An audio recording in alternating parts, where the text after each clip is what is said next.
قال رسول الله صلى الله عليه وسلم: إذا مات ابن آدم انقطع عمله إلا من ثلاث: صدقة جارية، أو علم ينتفع به، أو ولد صالح يدعو له.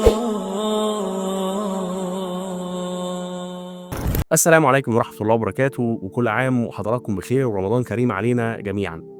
احنا النهاردة في حلقة جديدة من وعلم ينتفع به. ضيفنا النهاردة رائد في عمل الخير، CEO لمؤسسة Building Hope International الخيرية. خلونا ما نتكلمش كتير وندخل على طول ونقدم ضيفنا النهاردة.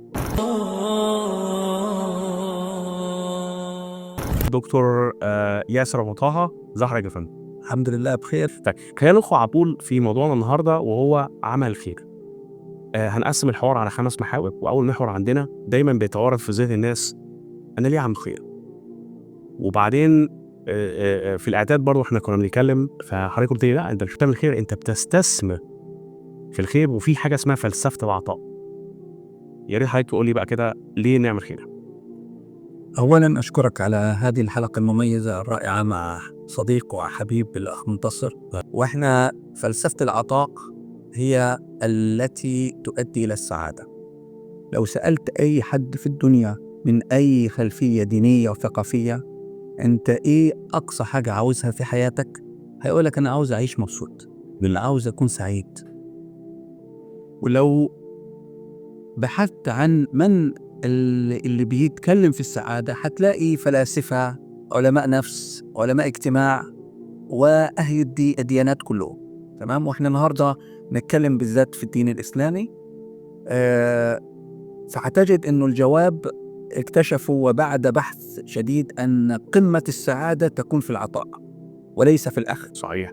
وده ده بيعكس عكس، أو ده بيثبت عكس المفهوم الحديث للحياة المادية البحتة، إنه الناس في العالم الاقتصادي اللي هو كابيتاليزم والحياة المادية اللي دخلت فينا يمين وشمال ودخلت أبوابنا من غير إذن، أدت إلى زيادة الشقاء وليس زيادة السعادة.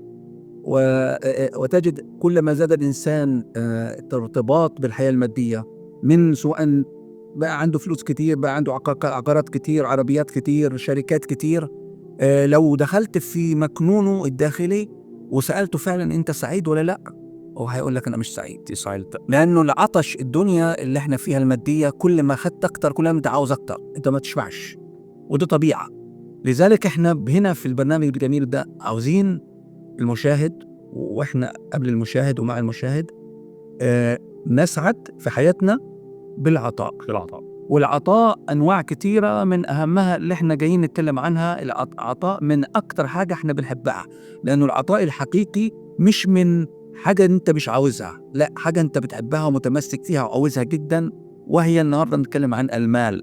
فاحنا كلنا نحب المال وغالي علينا وبنتعب وبنشقى عشانه، وبالتالي احنا هنعطي منه ازاي وفين، ده يعني النهارده هنتكلم. ده العلم ان شاء الله اللي احنا هننتفع بيه ان شاء الله هنا كمشاهدين، ومعانا خير من يدلنا على العلم ده باذن الله. شكرا. السؤال دايما اللي بتبادر في ذهن الكثيرين من الناس: انا زي ما قلت لحضرتك، انا ليه اطلع من جيبي فلوس واديها لحد ممكن يكون محتاجها؟ وبعدين مش ليه بس، يعني احنا قلنا مثلا عشان ده هيجيب السعاده، طب ايه اوجه الصرف ده؟ يعني دايما بيبقى ناس بيبقى عندها خلط ما بين الصدقه والزكاه. يقول لك انا بصدق، فتقول له لا انت لازم الزكاه اخبارها ايه؟ فيا ريت حضرتك تكلمنا اكتر على ده وتنفعنا بعلمك في ده. شكرا. اولا ربنا خلق الدنيا وخلق فيها العدل، ومن اهم اوجه العدل الرزق، ودي حاجه كتير من الناس مش فاهمينها. الناس بتربط الرزق بالفلوس، فبقول لك ده عنده رزق اكتر مني وانا عندي رزق اكتر من غيري. صحيح. قال لك هي الرزق فلوس وصحه، هداة بال، سلام داخلي، زوجة صالحة، زوج صالح، أبناء مطيعين، حياة مريحة، بيت واسع، عربية حلوة، شغل كويس، علم ينتفع به، علم دنيوي وعلم ديني، كل دول وزيادة ده رزق. وبالتالي توزيع الأرزاق من الله عز وجل بحكمة رائعة، divine wisdom، حكمة لا يعلمها إلا الله عز وجل. وبالتالي ربنا وزع الأرزاق، ومع الأرزاق تأتي واجبات وحقوق. فاللي اداله ربنا رزق مادي أكتر مطلوب منه يدعم ويتبرع ويتصدق ويزكي من رزقه المادي للي اداله مادة أقل. ده قاعدة من قاعدة حياتية. واللي اداله ربنا علم أكتر بيتصدق عن علمه بأنه يعلم الإنسان اللي يسموه less fortunate، أقل حظا في العلم ده بالذات، وبيعلمه. وده ربنا وزع الأرزاق حتى يحدث بين الناس انتفاع. وإلا لو كلنا عندنا كل حاجة لا كل واحد استغنى عن كل الناس. أمر واحد عم نعطيه 100%.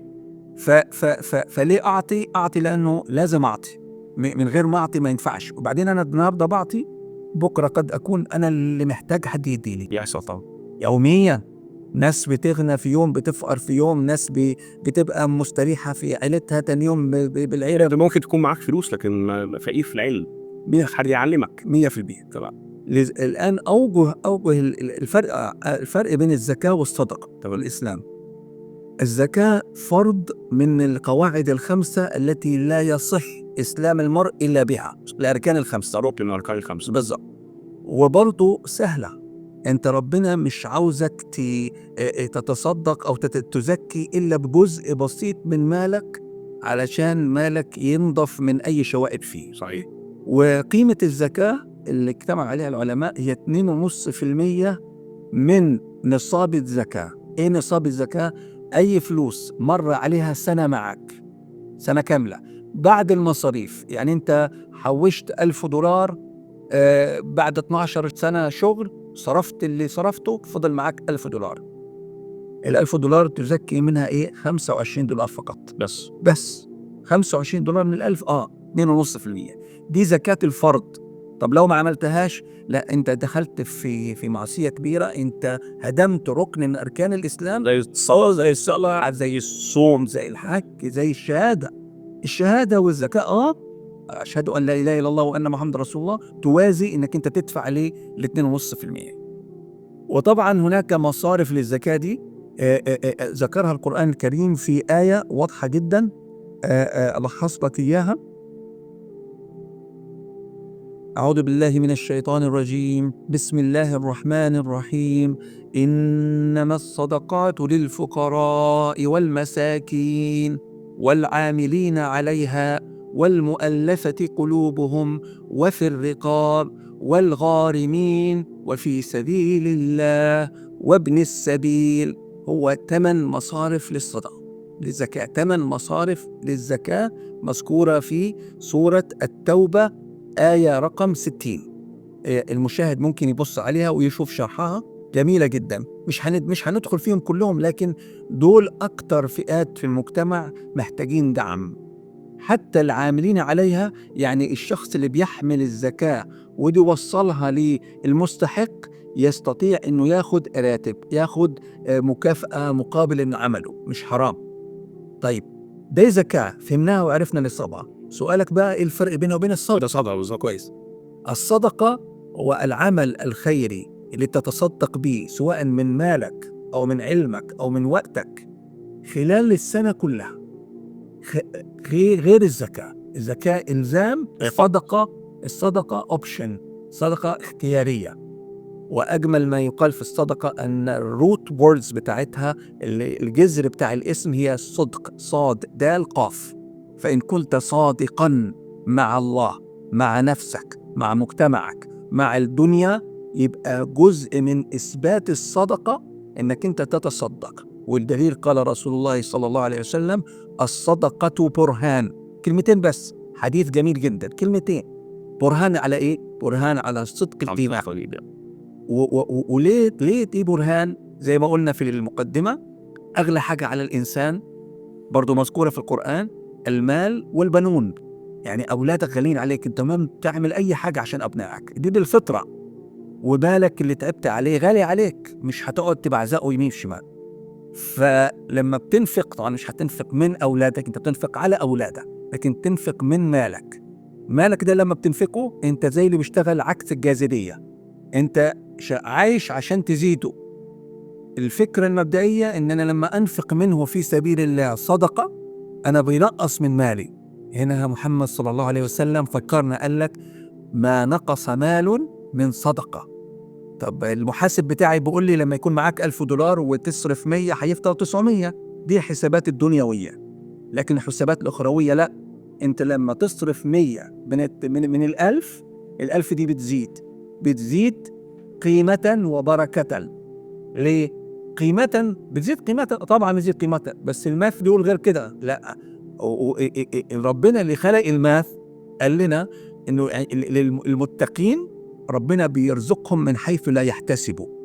أنت كل ما تبقى متقي يعني محب لله بتخاف على نفسك وبتخاف على دينك من المعصية، بتتصدق ربنا يقوم بيبارك لك في مالك. مثال عملي جدا ودي حصلت ليا. صديق كان يشكو من إنه عربيته كل شوية بتعطأ، يصرف عليها كل شهر $200-300 على الأقل. خلاص عربية قديمة. فكنا قاعدين كده وفي حد كلمنا عن الصدقة وإنه الصدقة إيه؟ بتزيد المال وبتجيب البركة، واخد بالك، وتطفئ غضب الرب. في حديث تاني قال الرسول صلى الله عليه وسلم الصدقة تطفئ غضب الرب. غضب الرب لما يغضب ربنا علينا احنا يبقى حياتنا في نار. طب أنا هطفي النار إزاي؟ بالأعمال الصالحة، من أهمها الصدقة. فقام هو طلع من جيبه مبلغ ودفع. صديقي ده يعني مش هذكر اسمه بس ده حصل. فبعد فترة بقول لي يا سلام، ده عربيتي بدأت ما تبطلش خلاص. يعني كنت أدفع $200-300 وسبحان الله من يوم ما تصدقت العربية ما شاء الله تبارك الله يعني كل 3-4 شهور لما تحتاج حاجة. ده طريقة مباشرة وغير مباشرة لزيادة المال. بركة من عند ربنا. بارك الله فيك. انت في صرف كنت تصرفه ربنا بعده عنك. ابنك مثلا جاب علامات حلوة بدخل سكولرشيب كنت تدفع له تويشن فيه غالي بسبب الصدقة وإخلاصك. طبعا الصدقة ما تكونش رياء ولا سمعة، مش يا ناس شوفوني، صحيح. لا، دي بينك وبين الله عز وجل. تقول ايدك اليمين ما تعرفش 100% شمال الصرف. لا، لو انت صرفت قدام الناس تشجيعا ليهم او احنا عملنا مشروع خيري مع بعض نو بروبلم، بشرط قلبك هنا ما يكونش هدفه ان يشوفوني يا ناس. وده بقى يدلنا يودينا على building hope international خيرية. نعم. طيب انا دلوقتي عايز اصدق، عايز اطلع زكاة، ليه اروح لهوب؟ كويس. او بي هوب. building hope international، وباختصار على الاونلاين اسمها bhope.ca، بي من غير الاي، bhope.ca. جمعية خيرية عمرها 1.5 سنة في كندا، ترخصت من الحكومة الكندية بإشراف مجموعة من 5 أشخاص، أنا الحمد لله واحد منهم، وكلنا الحمد لله volunteer، يعني لا نتقاضى راتب منها نهائيا. كلنا بروفيشنالز، عندنا أعمالنا الخاصة، لكن حبينا إن احنا نعمل عمل خيري نلقى به الله عز وجل ونساعد على توصيل المساعدات لمستحقنا.